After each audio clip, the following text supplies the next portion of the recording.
تو ناظرین سچویشن روم سے لمحہ بلمحہ امریکہ اور ایران کے درمیان معاہدے کی امیدوں کے حوالے سے ہم آپ کو اپڈیٹ کر رہے ہیں، اور جو کہ پھر سے یہ امیدیں روشن ہو رہی ہیں۔ پاکستان کی غیر معمولی اور حیرت انگیز ثالثی کی بدولت ایران کے وزیر خارجہ اسلام آباد پہنچ گئے ہیں۔ آج امریکہ سے خصوصی نمائندے اسٹیو وٹکوف اور جیرڈ کشنر بھی پاکستان کے لیے روانہ ہو رہے ہیں۔ اس صورتحال پر بات کرنے کے لیے ہمیں جوائن کیا ہے سابق سفارتکار ہیں جمیل احمد صاحب نے۔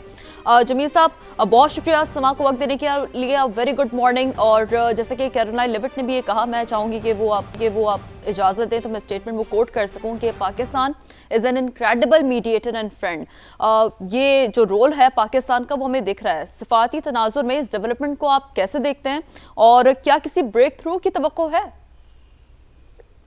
جی، مدعو کرنے پر مشکور اور صبح بخیر۔ جی، بریک تھرو کی اگر امید نہ ہوتی اور بہت زیادہ امید نہ ہوتی تو یہ آپ اتنا جو میلہ سجا ہوا دیکھ رہی ہیں اسلام آباد میں، جہاں ریڈ زون میں پرندہ پر نہیں مار سکتا، جہاں امریکہ کے ایک بڑی بھاری بھرکم ٹیم موجود ہے اور یہاں اچھی طرح کھا پی رہے ہیں، اچھی طرح اپنے خیال رکھ رہے ہیں، ان کے ساتھ ہمارے ملک کے اکابرین کے رابطے بھی ہیں، وہ ٹیکنیکل ٹیم ہے، وہ سپورٹ ٹیم ہے، جو کہ جیسے ہی بریک تھرو ہوتا ہے، اور آج کافی امید ہے کہ پاکستان نے اب تک جو بیک چینل ڈپلومیسی ہر اسٹیج پر ہر وقت میں کی ہے، اور جب دنیا بالکل سانس بند کر کے بیٹھی ہوئی تھی کہ اب کیا ہوگا، ڈیڈ لائن آ گیا، سیز فائر ختم ہونے والا ہے، دوبارہ حملے شروع ہو جائیں گے، دوبارہ یہ پورے مڈل ایسٹ میں ایک کوہرام مچ جائے گا،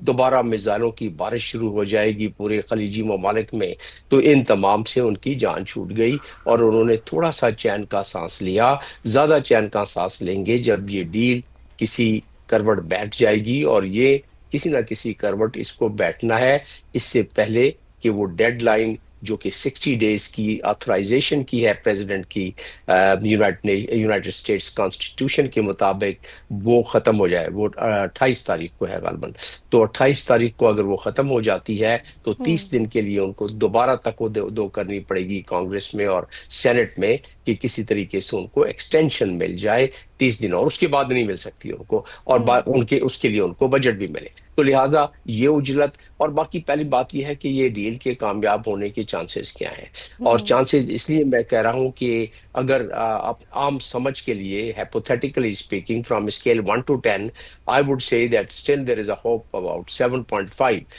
if not 8 that the deal would be finalized some way or the other۔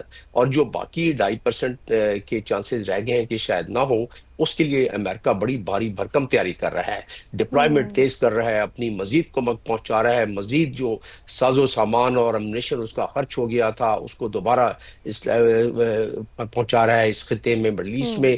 اور سب سے خطرناک بات یہ ہے کہ 2003 کے بعد پہلی مرتبہ تینوں کے تینوں جو ان کے بڑے بحری بیڑے ہیں وہ مڈل ایسٹ میں لا کے کھڑے کر دیے انہوں نے، اور اس کے ساتھ جو باقی ان کے لوازمات ہوتے ہیں، جو وار شپس اور باقی، تو زیادہ زیادہ فائر پاور، زیادہ زیادہ جہاز، یہ تمام لا کے کھڑے کر رہے ہیں کہ اگر یہ نہیں ہوتا ہے تو پھر United States have no other choice but to continue for a prolonged period of time وہ جو pounding of bombs and perhaps even thinking of boots on the ground if they find the congenial atmosphere from within Iran which would be very hard۔ خیر وہ بڑا پیچیدہ مسئلہ ہو جائے گا، اس کو اگر میں بیان لیکن کروں خدا نہ کرنا خواستہ شروع جمیل کروں۔ صاحب معاملات بہرحال اس جانب جاتے ہوئے نظر نہیں آ رہے۔ جی ہاں، میں نے تو کیونکہ ایک اس وقت ڈسکشن چل رہی ہے جس میں کہ ہم پرابیبلٹیز کی بات کر رہے ہیں، میں نے اسی لیے اس کو سمجھنے کے لیے ایک ہیپوتھیٹیکل ایگزامپل دی ہے کہ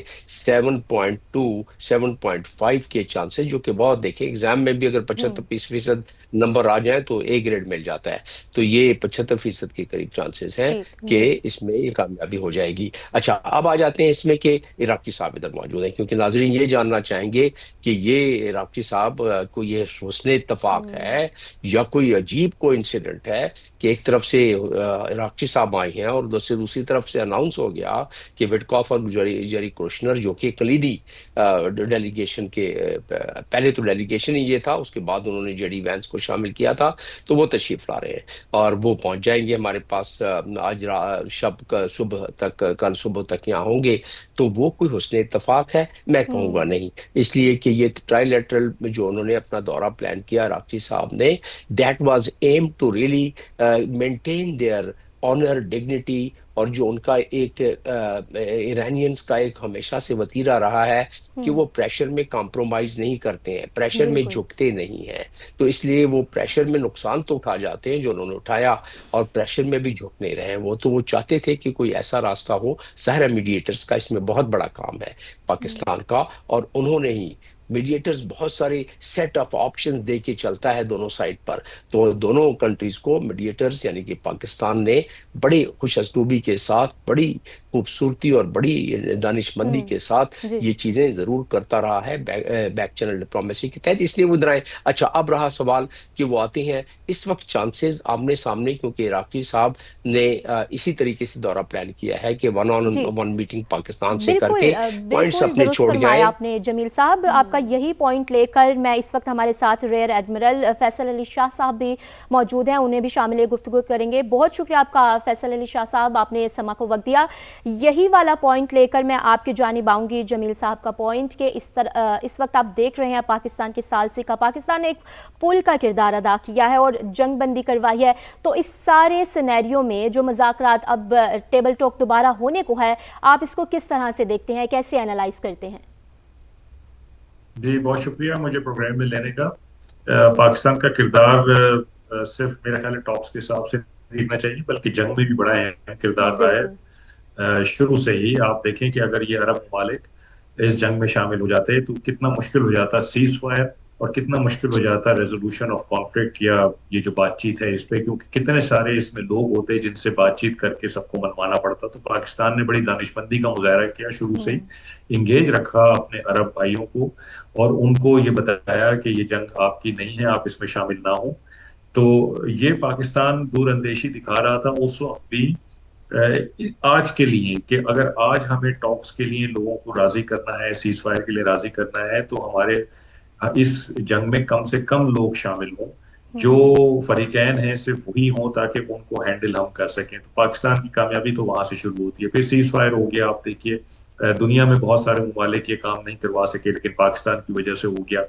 پھر پہلا راؤنڈ آف ٹاک بھی ہو گیا، جو کہ کتنا امپورٹنٹ ہے کہ 47 سال میں وہ دو ممالک جو ایک دوسرے سے نفرت کرتے رہے ہیں، ایک دوسرے کو اپنا دشمن تصور کرتے رہے ہیں اور پروجیکٹ کرتے رہے ہیں، اور 21 گھنٹے تک وہ اعلیٰ ترین سطح پہ بیٹھ کر بات چیت ایک دوسرے کے ساتھ کرتے رہے ہیں. تو یہ ایک بہت بڑا بریک تھرو ہے.